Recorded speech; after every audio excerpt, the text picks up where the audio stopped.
Hello everyone, welcome back to a new video. I am Dua, a consultant clinical psychologist. So have you ever asked yourself, why do I always fall for people who can't love me back? Why do I chase that distant one instead of the one who is actually good for me?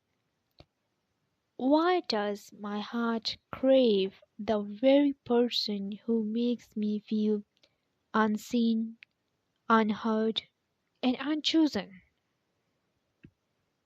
So, today, as a consultant clinical psychologist, I want to take you deep into the psychology behind this pattern, not a surface level explanation, but the real internal mechanisms that keep pulling you toward people who cannot emotionally show up for you. And by the end of the video, you will understand the childhood patterns behind this attraction, the attachment styles involved, the unfinished emotional business the nervous system tries to complete, the beliefs and schemas that make you stay, and most importantly, how to break the cycle permanently. And you know that I have started some series regarding relationship issues, so you guys can connect with me for that. So if you guys haven't subscribed, just go and subscribe my channel, like and share it with other people, so if any other person needs the information, so they can join us in this awareness journey. So let's first discuss what emotionally unavailable really means. Most people think that emotional unavailability looks like avoidance, mixed signals, hot and cold behavior, and commitment fears. But clinically, emotional unavailability is deeper. It means a person who does not have access to their emotional world or cannot maintain emotional closeness consistently. They may shut down under stress, avoid vulnerability, minimize feelings, intellectualize emotions, and withdraw instead of communicate, and get close and then distance themselves when things become real. And here is the key.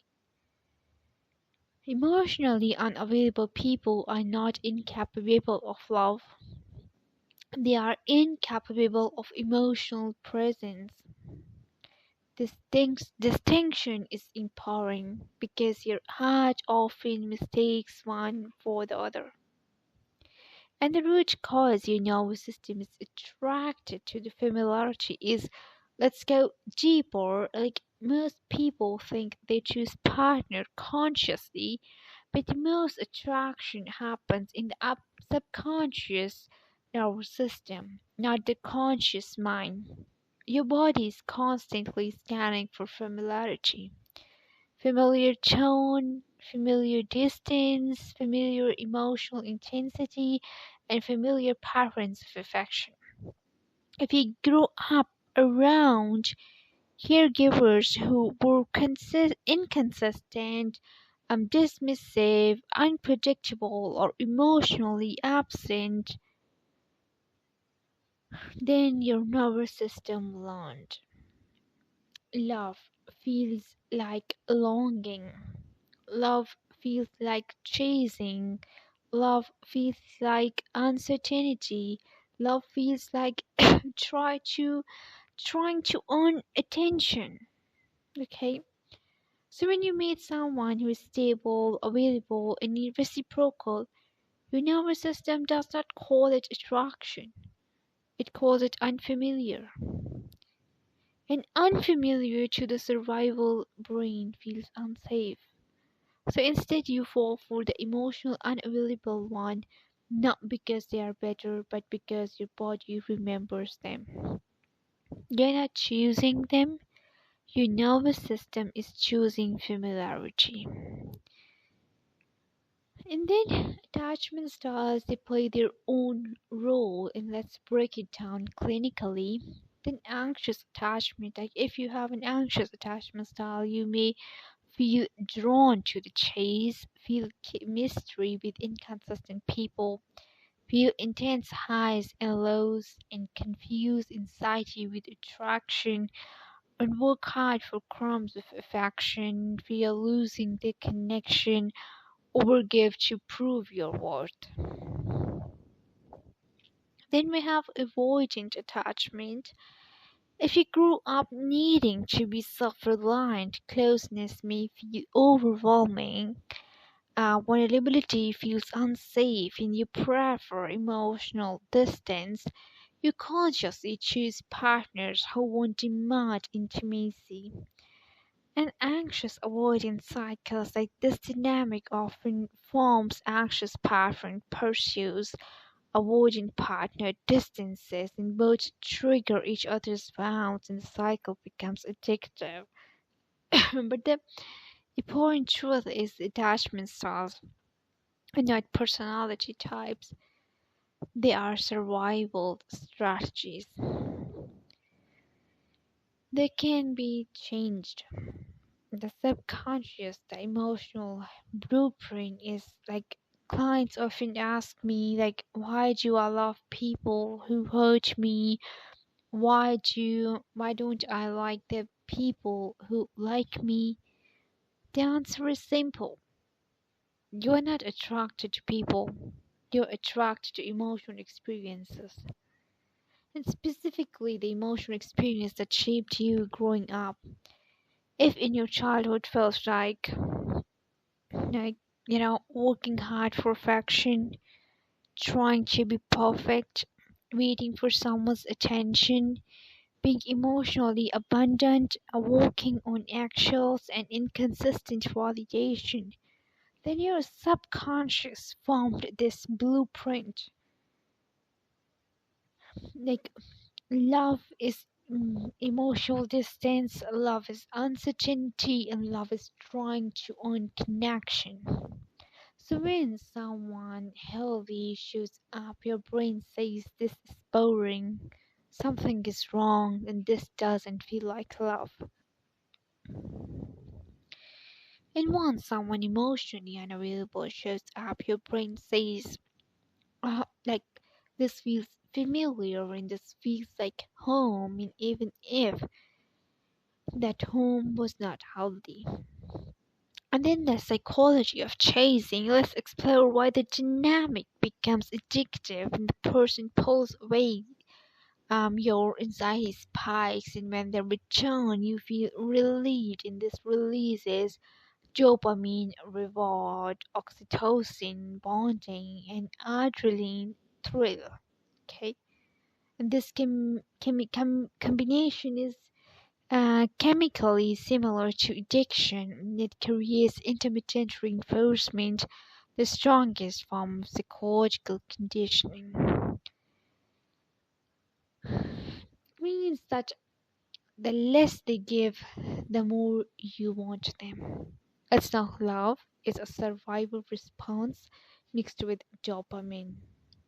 And the core beliefs that keep you stuck is there are certain schemas that often drive this pattern. Like, I'm not enough unless I earn love. This makes you overfunction in relationships. My needs are too much, so you minimize what you truly feel. Love requires sacrifice, so healthy and mutual love feels too easy. If I am patient, they will eventually change, and this keeps you stuck in potential, not reality. And I don't deserve consistent love. This keeps you trapped to inconsistency. And these beliefs were not created by your adult self, these were created by your childhood self, which means that they can be rewritten. An inner child and emotional repair is we cannot talk about emotional unavailability without addressing the inner child, because the child inside you will still wants waits to be chosen, still waits to be seen, still hopes this time will be different. and still believes love must be earned. So when you chase unavailable partners, it's not your adult self doing the chasing. It's the child inside you saying, maybe this person will finally give me what I never received. But healing begins when the adult self steps forward and says, I am here now. I see you, I choose you, and we no longer chase love, we receive it.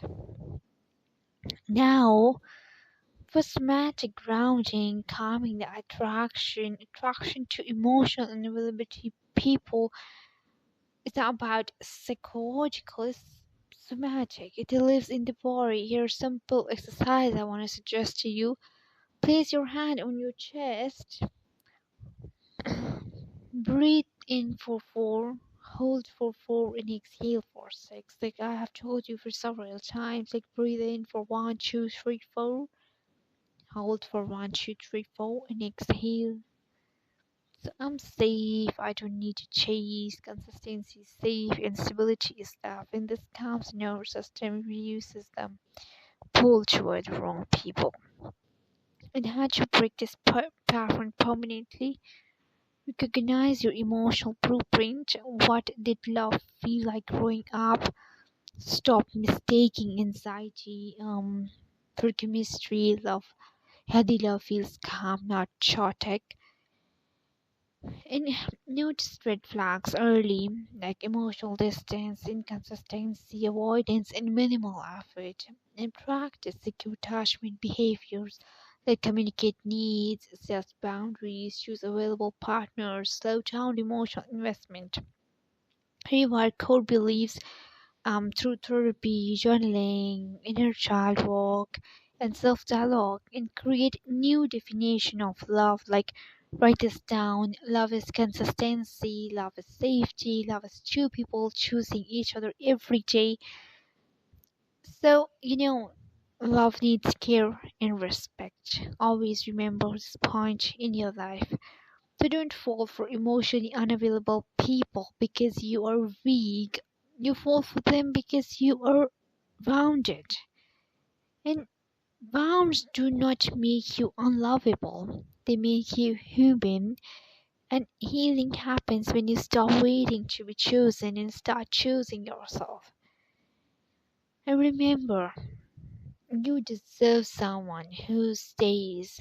You deserve someone who listens. You deserve someone who makes you feel safe. And you deserve someone who is emotionally available. So if this touched your heart, subscribe for more psychological based and therapeutic content. And remember, healing is not about chasing love. It's about recognizing you're worthy of it all along. Okay. So if you guys like this video, just keep on subscribing, liking, and write a comment to me. And for any sort of therapy or anything, I'm always available for you. So I'm here for you. Don't worry. And see you soon in the next video. Take care.